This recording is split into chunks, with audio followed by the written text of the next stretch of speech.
Bonjour chers élèves de S6 Bio 4, eh bien je continue mon cours sur les enzymes. Je crois qu'il va sonner, donc je m'arrêterai 2 secondes, mais c'est pas grave. Voilà, je vous rappelle que les enzymes sont des catalyseurs biologiques, donc c'est des protéines qui vont permettre d'accélérer une réaction chimique en diminuant l'énergie d'activation qui est une barrière pour beaucoup de molécules, qui est une barrière énergétique difficile à franchir. Mais l'énergie au final dégagée ou absorbée reste la même. Donc ce sont des catalyseurs biologiques. Toutes les enzymes sont des protéines. Alors quand une réaction est catalysée par une enzyme, eh bien les réactifs, on les appelle les substrats et on obtient à la fin les produits. Alors je vais vous parler aujourd'hui de quelque chose de très important qui est la double spécificité des enzymes. Pour vous l'expliquer, je vais vous donner un exemple que vous avez dans votre cours. On voit très mal au tableau, mais suivez avec votre cours et je pense que ça ira. C'est la pause, il est 10h55, pas grave. Alors, je vous ai mis une réaction chimique quelconque. Donc vous avez du glucose qui réagit avec du dioxygène et de l'eau pour former un composé qu'on appelle le glucono 1,4-lactone et qui rejette du peroxyde d'hydrogène, H2O2, de l'eau oxygénée, dont on avait déjà parlé dans l'histoire de la catalase du navet. Eh bien, comment est-ce qu'on pourrait mesurer si cette réaction marche bien ou pas?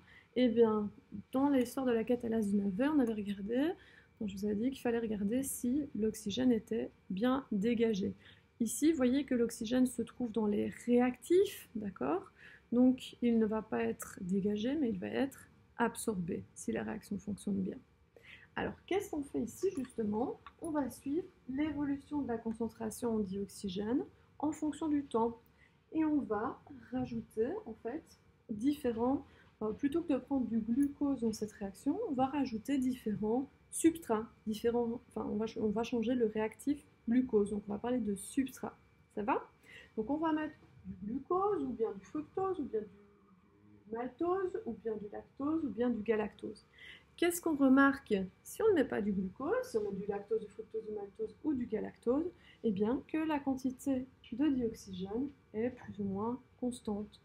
En revanche, si on met le bon substrat, j'ai envie de dire, le glucose, eh bien vous voyez que la concentration en dioxygène va fortement diminuer. Donc ça veut dire que la réaction ici, eh bien, elle a bien marché. Donc pour une réaction enzymatique donnée, eh bien, il faut qu'il y ait le bon substrat, sinon l'enzyme ne va pas reconnaître le glucose. D'accord? Donc l'enzyme qui dans ce cas-ci va être spécifique au glucose, qu'on appelle la glucose oxydase, eh bien, ne va reconnaître que le glucose, comme son nom l'indique. Donc si vous mettez du fructose ou n'importe quoi, eh bien, ça ne va pas marcher. Donc les enzymes ont une double spécificité. D'abord, la spécificité du substrat. Donc dans ce cas-ci, c'est le glucose. D'accord? Le glucose, l'oxygène et l'eau. D'accord? C'est les 3 choses que l'enzyme va pouvoir fixer pour former les produits. Ça va? Alors, vient ensuite l'autre spécificité. Je vais essayer de vous la faire comprendre. Désolée, je disparais pas, mais c'est pas évident de s'organiser avec une souris comme ça qui est un peu loin. Eh bien, de nouveau, des figures pas topissimes, mais vous voyez ici un document sur la tyrosine. Alors, la tyrosine, donc, c'est un acide aminé. Et alors, si on y regarde bien, eh bien, on peut transformer la tyrosine en différents composés en fonction de l'enzyme que l'on utilise. Par exemple, on peut en faire de la mélanine. La mélanine, c'est ce qui donne les pigments noirs de la peau quand vous allez au soleil, quand vous bronzez. D'accord? Grâce à une certaine enzyme. Ou bien, on peut, dans la thyroïde, à partir de la tyrosine, on peut en faire des enzymes thyroïdiennes, d'accord, avec d'autres enzymes. Voilà, c'est quelques exemples que vous avez là que vous pouvez lire dans votre cours. Qu'est-ce que ça veut dire ici? Eh bien, que la tyrosine va se transformer, donc la tyrosine qui est le substrat, va se transformer en différents produits en fonction de l'enzyme qui lui est propre, d'accord? Donc chaque enzyme, c'est comme un système clé-serrure, a son propre substrat. Pourquoi est-ce qu'on parle de double spécificité de l'enzyme? Eh bien parce qu'on a dit tout à l'heure que chaque enzyme avait son substrat spécifique pour produire un tel produit, d'accord? Et ici on voit que pour un substrat donné, il lui faut une enzyme spécifique pour donner un produit donné. Donc si je prends une glucose oxydase, elle va toujours faire quoi? Oxyder du glucose. Si je prends une ADN polymérase, elle va toujours faire quoi? Eh bien, faire la réplication de l'ADN. Donc double spécificité, elle va avoir comme substrat l'ADN et elle va le répliquer. Vous voyez ce que je veux dire? Donc elle fait tout le temps la même chose et son substrat doit toujours être le même. C'est ce qu'on appelle la double spécificité des enzymes. J'espère que vous avez bien compris ce que je viens de vous raconter ici. Lisez les documents pour plus d'informations et complétez votre cours. Ça va? Voilà, alors au niveau nomenclature des enzymes, je vous ai dit ça se termine souvent par ase. Donc dès que vous voyez quelque chose avec ase, vous pouvez déjà vous dire c'est une enzyme. Toutes les enzymes ne se terminent pas par ase, mais c'est quand même rare. Alors, vous avez par exemple la glucose oxydase, elle va utiliser quoi comme substrat? Le glucose spécifiquement. Et qu'est-ce qu'elle va faire? L'oxyder. Ça va? Si on prend l'amylosynthétase, amylo ça vient de amidon, elle va synthétiser, spécificité de la réaction, et qu'est-ce qu'elle va utiliser? Du glucose pour faire de l'amidon, donc elle va synthétiser de l'amidon, donc spécificité du substrat qui va être du glucose, puisque je vous rappelle que l'amidon c'est un assemblage de molécules de glucose. Si je prends la maltase, le maltose, je vous rappelle que c'est un sucre en deux parties, donc deux glucoses en disaccharides, donc deux glucoses attachées l'un à l'autre. La maltase, eh bien, elle va couper le maltose en deux glucoses. Donc couper, c'est la spécificité de la réaction, et le maltose, c'est son substrat, spécificité du substrat. Ça va?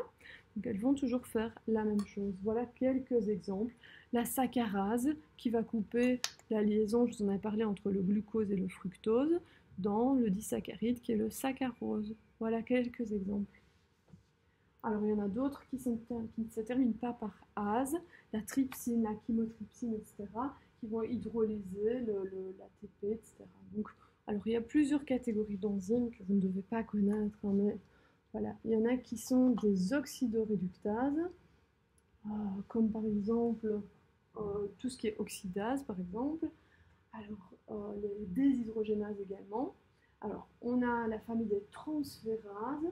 Les transférases, par exemple, oui, on rajoute un petit groupement à une molécule plus complexe, d'accord? Ensuite, on a les hydrolases. Hydrolyser, ça veut dire couper. On a les liases. Les liases, eh bien, ça va briser également des liaisons. Okay. On a les isomérases. Les isomérases, ça va permettre de transformer une molécule en une autre, donc un isomère. Un isomère, c'est la même formule brute, mais pas la même formule développée. Ça va? Donc on pourrait par exemple changer du fructose en du glucose. Ok?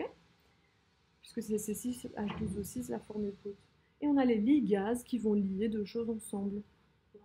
Les synthétases, etc. etc. L'ATP synthase, par exemple, c'est ce qui forme l'ADP plus PI et ça donne de l'ATP. Donc c'est une ligase. Alors voilà, chers élèves de 6e Bio 4, je m'arrête là. Ce tableau n'est pas à connaître, c'est juste pour vous donner quelques exemples. Vous avez entendu que j'avais été interrompue par quelqu'un qui a dit « Où est Jésus ?» Je suppose que vous avez tous répondu « Au ciel ». Et la personne ne s'est pas rendue compte évidemment que je me filmais. Donc du coup, elle, puisque vous avez entendu certainement que c'était une femme, dit que si vous trouvez qui c'est, parce qu'à mon avis vous la connaissez, une surprise vous attend dans son bureau. Voilà, je vous embrasse, prenez soin de vous et à la prochaine leçon. Ciao ciao.